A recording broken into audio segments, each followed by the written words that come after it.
Sebelum memulai ibadah hari ini, yang pertama, orang tua wajib mempersiapkan anak-anak seperti layaknya akan beribadah di gereja, memakai pakaian rapi. Yang kedua, ajak anak-anak untuk mengikuti ibadah dari awal hingga akhir, ikut bernyanyi dan mendengarkan firman Tuhan.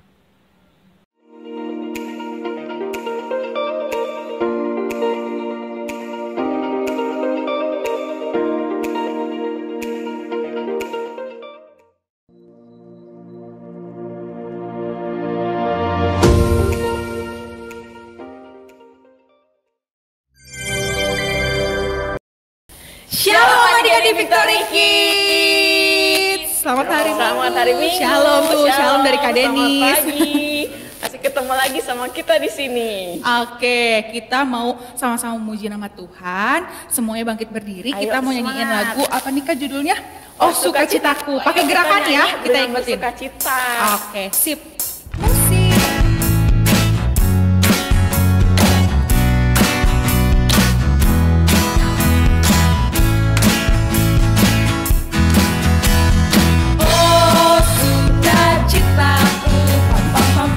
Sejak ku jumpa Yesusku, oh sukacitaku, ku temukan juru selamat.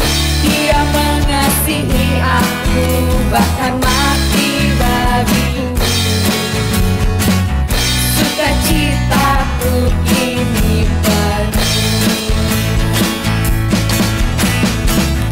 Padanya aku berharap, pada Yesus Allah yang hidup. Padanya aku berserah, Engkau sumber kehidupanku.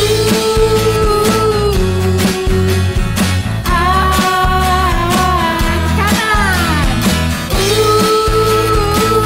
ke kiri.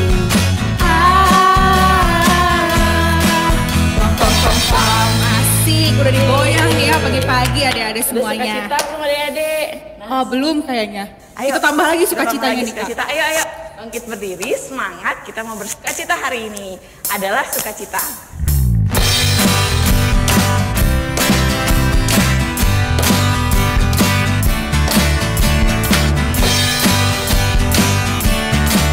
Adalah sukacita di hatiku, di hatiku, di hatiku. Adalah sukacita di hatiku, di hatiku. Selalu aku bersyukur, bersukacita. Kasih Tuhan diam di dalamku. Aku bersyukur, bersukacita. Kasih Tuhan diam di dalamku. Adalah sukacita di hatiku, di hatiku, di hatiku. Adalah sukacita di hatiku, di hatiku. Selalu aku bersyukur, bersukacita. Kasih Tuhan diam di dalamku. Aku bersyukur, bersukacita. Kasih Tuhan diam di dalamku.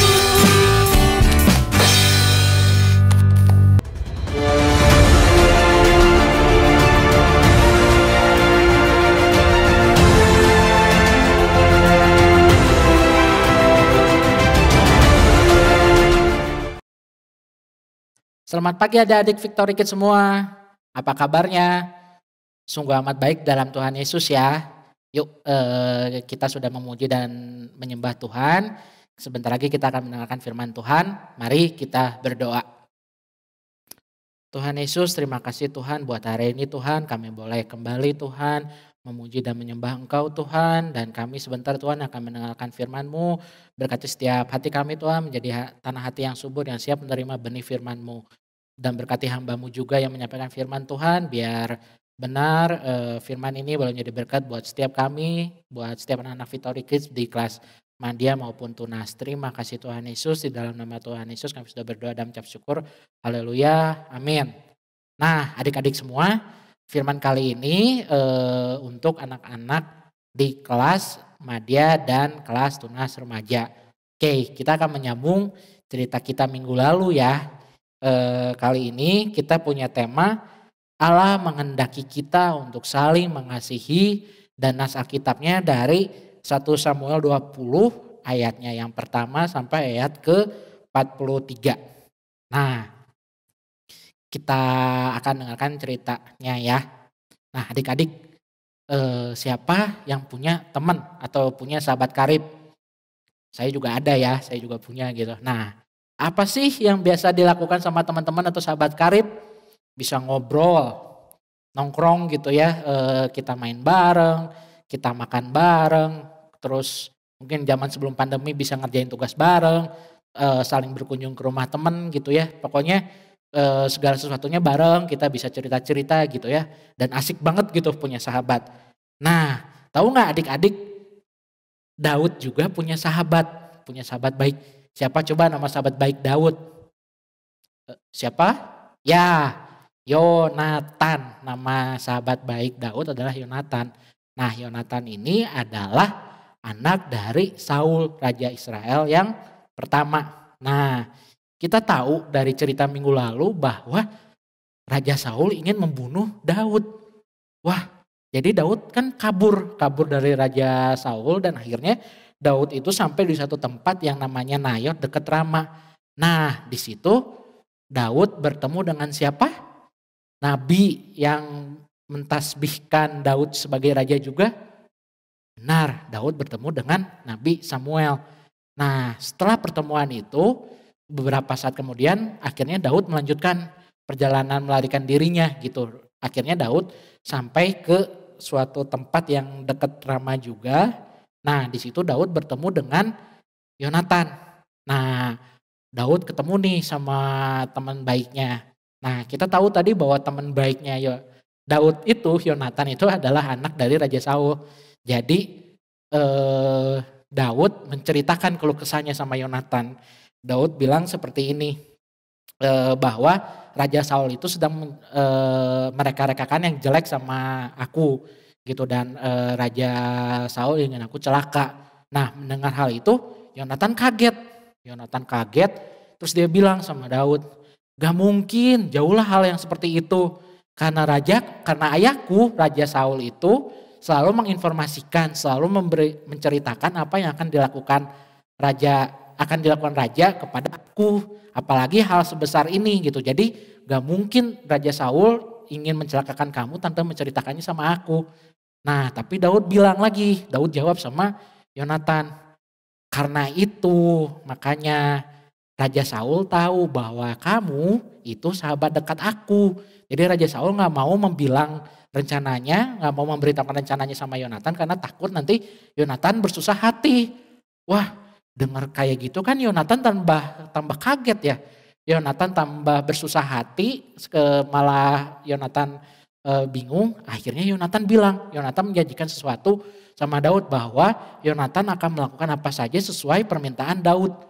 Wah, ini tuh janji yang sangat besar ya, janji yang benar-benar baik dari seorang sahabat untuk menolong temannya gitu, untuk menolong sahabatnya gitu. Akhirnya Daud percaya sama janji Yonatan, dan Daud meminta sumpah dari Yonatan bahwa Yonatan akan memegang janjinya gitu. Nah, kemudian Daud minta tolongnya kayak gini nih. Daud bilang, sebentar lagi kan mau bulan baru nih. Biasanya raja itu mengadakan acara perjamuan makan-makan. Nah, itu tuh pada saat perjamuan itu aku harus hadir. Daud harus hadir di acara pesta makan-makan raja. Nah, dari pesta itu Daud gak akan hadir. Daud akan kabur, tetap di dalam tempat persembunyiannya. Nah, kamu datang ke pesta itu Yonatan, kamu hadir. Nah, terus kalau nanti Raja Saul ayahmu bilang sama kamu, nanya kemana Daud anak Isai. Nah, ketika kamu harus bilang kayak gini, kamu harus bilang ke Raja Saul bahwa Daud tuh udah memohon dengan sangat kepada aku untuk pulang ke Betlehem untuk memberikan korban persembahan, karena ini adalah musimnya bagi keluarga besar Daud untuk memberikan korban persembahan. Gitu. Jadi kamu harus bilang kayak gitu. Nah, lihat reaksi ayahmu. Kalau reaksinya baik, jadi reaksinya Saul gak marah, baiklah gitu. dia mengizinkan, ya berarti aku aman, aku nggak ada masalah apa-apa, aku nggak akan dicelakai oleh Raja Saul ayahmu gitu. Tapi kalau bangkitlah murka ayahmu sama aku ketika dibilang seperti itu, maka celakalah aku gitu. Dan setelah itu semuanya menjadi pertimbanganmu, Yonatan. Kalau kamu pikir aku bersalah, ya udah kamu bunuh aku. Terus Yonatan bilang, enggak, jauhlah yang kayak gitu karena Yonatan tetap percaya sama ayahnya bahwa ayahnya Raja Saul nggak akan mencelakakan Daud gitu. Tapi tetap Yonatan bilang, kalaupun ada berita baik aku akan bilang sama kamu, dan kalaupun ada berita buruk aku akan tetap bilang sama kamu. Tapi Daud tetap merespon lagi dengan bilang, ya kalau gitu tetap aja siapa yang akan ngasih tahu aku gitu reaksi ayahmu gitu. Dan akhirnya di situ Yonatan mengajak Daud ke padang. Nah, Yonatan mengajak Daud ke padang dan Yonatan berjanji, sekali lagi Yonatan berjanji bahwa kalau ada berita baik bahwa Raja Saul tidak akan membunuh Daud, ia akan memberitahukannya kepada Daud. Dan juga kalau ada berita buruk bahwa Raja Saul akan membunuh Daud, ia pun akan memberitahukannya sama Daud. Tetapi Yonatan bilang seperti ini, Yonatan minta kompensasi, Yonatan minta pengecualian ya. Kalau memang benar Raja Saul akan membunuh Daud, biarlah Yonatan tuh dihukum karena Yonatan tahu kan Daud akan jadi raja gitu. Jadi Yonatan bilang, ya udah biar aku juga ikut dihukum sama Tuhan. Tapi tolong kalaupun Tuhan membiarkan aku hidup, kamu harus mengampuni aku ya Daud.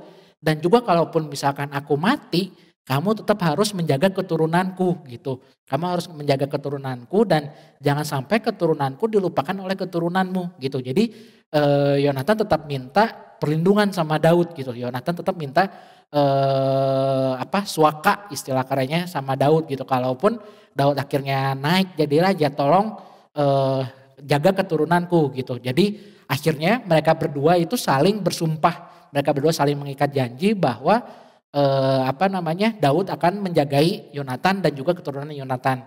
Nah setelah itu, setelah janji tersebut, Yonatan juga ngasih tahu cara ngasih taunya gitu. Jadi Yonatan memberikan kode sama Daud. Nah inilah yang akan aku lakukan untuk memberitahukan berita tentang ayahku gitu. Nah kita baca bareng-bareng di 1 Samuel 20 ayat 20 sampai 23 ya. Maka aku akan memanahkan 3 anak panah ke samping batu itu, seolah-olah aku membidik suatu sasaran. Dan ketahuilah aku akan menyuruh bujangku, pergilah mencari anak-anak panah itu. Jika tegas kukatakan kepada bujang itu, lihat anak-anak panah itu lebih kemari, ambillah, maka datanglah. Sebab demi Tuhan yang hidup engkau selamat dan tidak ada bahaya apa-apa. Tetapi jika begini kukatakan kepada orang muda itu, lihat anak-anak panah itu lebih ke sana, maka pergilah, sebab Tuhan menyuruh engkau pergi. Tentang hal yang kita janjikan itu antara aku dan engkau, sesungguhnya Tuhan ada di antara aku dan engkau sampai selamanya. Jadi Yonatan akan memberitahukan Daud melalui Yonatan akan pura-pura memanah. Tapi kita akan lihat itu nanti ya, gitu. Nah, dan juga di sini sekali lagi Yonatan bilang bahwa yang menjadi saksi atas perjanjian mereka saling mengikat janji itu adalah Tuhan sendiri yang menjadi saksi. Dan kita bisa lihat betapa Yonatan sayang sama Daud ya. Yonatan mengasihi Daud sampai Yonatan mau untuk bertanya sama ayahnya apa yang akan dilakukan sama Daud gitu. Nah akhirnya bulan baru datang nih. Bulan baru datang, Raja Saul itu mengadakan perjamuan. Nah Raja Saul duduk di tempat yang seperti biasa, kemudian Yonatan duduk di depannya. Nah tapi Raja Saul lihat nih di meja, oh tempatnya Daud kosong. Nah itu hari pertama tuh, hari pertama perjamuan makan. Jadi dipikir, oh ya udahlah mungkin Daud lagi najis gitu, mungkin besok dia akan datang. Nah akhirnya besok datang nih, besok tibalah hari esok. Nah akhirnya dilihat lagi, loh kok bangkunya Daud masih kosong gitu kan. Akhirnya Raja Saul nanyalah sama anaknya, sama Yonatan, hey kemana Daud anak Isai itu, kok dia gak ikut makan. Nah Yonatan akhirnya ngejawab sama Saul. Yonatan bilang sama Saul seperti ini, Iya, Daud tuh udah memohon dengan sangat kepadaku untuk minta izin Daud untuk pulang ke rumah, ke kampung halamannya di Bethlehem. Karena pada saat ini itu sedang musim memberikan korban persembahan untuk kaum keluarganya Daud gitu. Nah, mendengar hal itu bangkitlah marah Raja Saul. Raja Saul sangat marah kepada Yonatan, bahkan berkata kasar sama Yonatan. Raja Saul bilang bahwa Yonatan itu anak yang tidak tahu berterima kasih, anak yang kurang ajar, dan juga sudah mencela ibunya yang sudah udah melahirkan Yonatan gitu. Karena menurut Saul kalau Daud masih ada, kerajaan Saul dan nanti juga akan diteruskan kepada Yonatan juga nggak akan langgeng, nggak akan terus, karena Daudlah yang akan merebut kerajaan Saul seperti itu. Nah di situ tapi tetap aja Yonatan membela Daud. Yonatan bilang, kenapa Daud harus dibunuh? Emang apa salah Daud? Nah dari situ Raja Saul amarahnya tetap bangkit. Malah Raja Saul mengambil tombak kemudian hendak menombak Yonatan. Wah, Yonatan di sini kaget, dia menghindar kabur. Tapi Yonatan pun juga marah sama papahnya, marah sama ayahnya. Kenapa ayahnya ingin membunuh, mencelakakan Daud? Tapi di sini akhirnya Yonatan tahu bahwa memang ayahnya sudah tetap hatinya untuk mencelakakan Daud gitu. Akhirnya Yonatan pulang. Yonatan pada hari kedua perjamuan itu Yonatan gak ikut makan. Nah besok pagi-pagi Yonatan pergi ke padang, ke tempat persembunyiannya Daud. Yonatan pergi sama bujangnya. Kemudian nah ini kita akan melihat nih apa yang tadi dijanjikan Yonatan ya. Nah Yonatan pergi ke padang, kemudian Yonatan memanah anak panah, pura-pura ngebidik ngarah ke arah batu kan, batu yang dekat tempat persembunyiannya Daud. Nah ketika dibidik, nyampe, larilah, cepet ambil kata Yonatan ke bujangnya. Nah bujangnya lagi lari ke tempat tadi panahan pertama, tiba-tiba Yonatan dengan sengaja manahin lagi ke tempat yang lebih jauh. Dan si panahnya ngelewatin si kepala bujangnya. Bujangnya ngelihat kan, terus udah nyampe di tempat panah pertama, Yonatan teriak, ayo cepat ke sana. Bukannya si panahnya udah lokasi jatuhnya lebih jauh gitu dari panah pertama. Nah, ya udah, bujangnya mah nurut, dan dia nggak tahu kan apa yang terjadi. Tapi sebenarnya itu adalah pesan rahasia yang hanya Yonatan dan Daud yang tahu. Dan kita tahu sesuai janji Yonatan yang tadi, kalau Yonatan mana lagi lebih jauh dan bujangnya suruh pergi, berarti Daud harus pergi, Daud harus kabur karena Saul sudah menetapkan hatinya untuk membunuh Daud gitu. Akhirnya bujangnya balik lagi ke Yonatan, terus ya udah Yonatan packing peralatan senjatanya, terus disuruhlah bujangnya ke kota, nih bawa lagi senjataku semua ke kota. Nah akhirnya Yonatan ke tempat persembunyian Daud, dan Daud pun bertemu dengan Yonatan dan Daud sujud menyembah Yonatan sampai ke tanah gitu ya. Dan akhirnya setelah itu mereka saling bertangis-tangisan.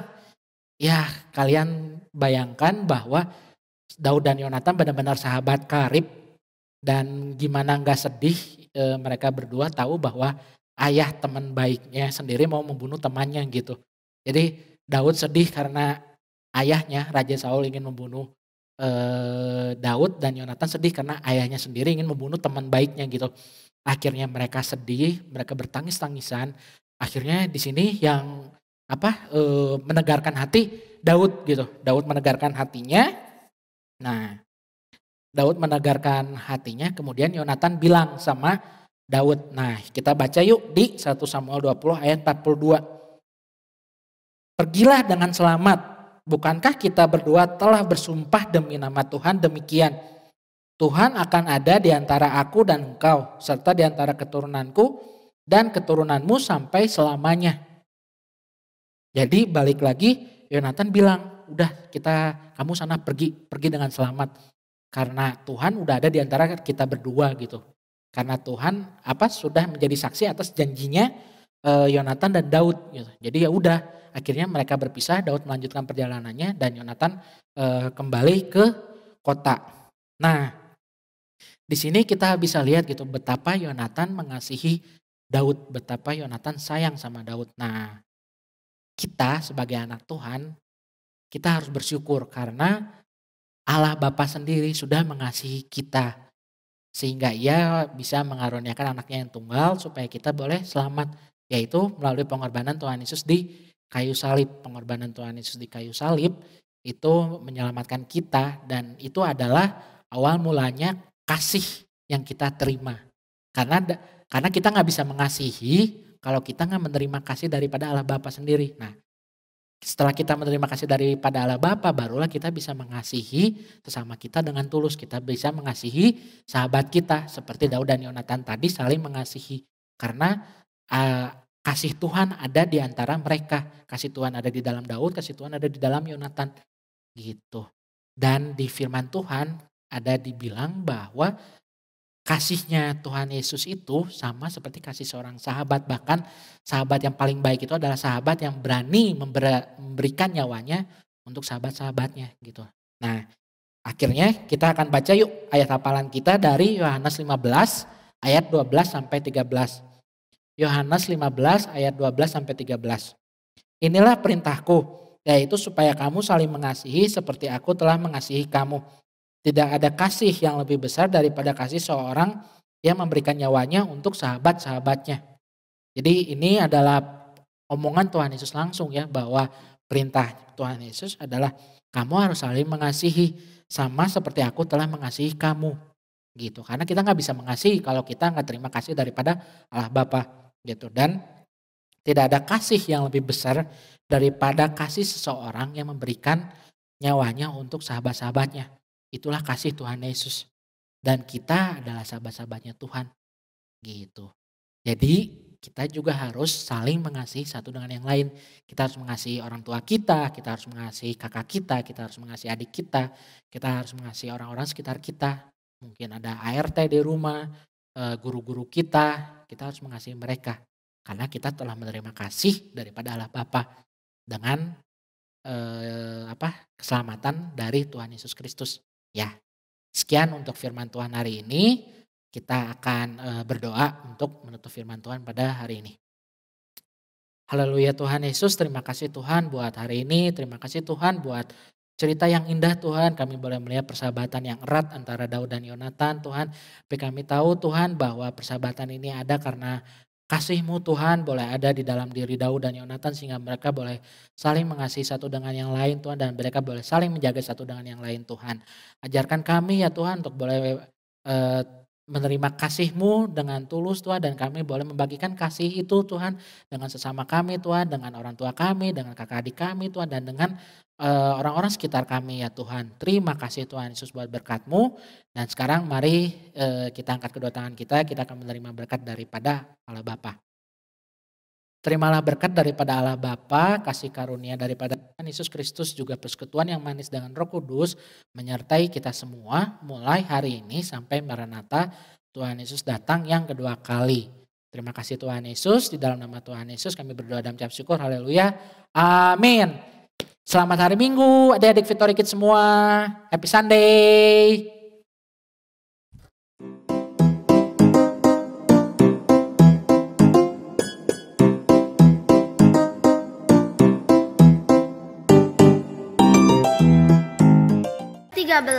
Ayat yang ke-6.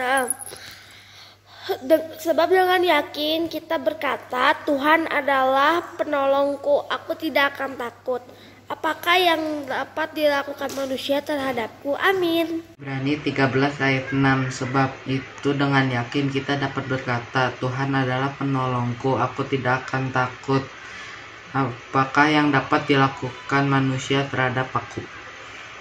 Mazmur 145 ayat 13b. Tuhan setia dalam segala perkataannya dan kasih setia dalam segala perbuatannya. Terima kasih. Dadah.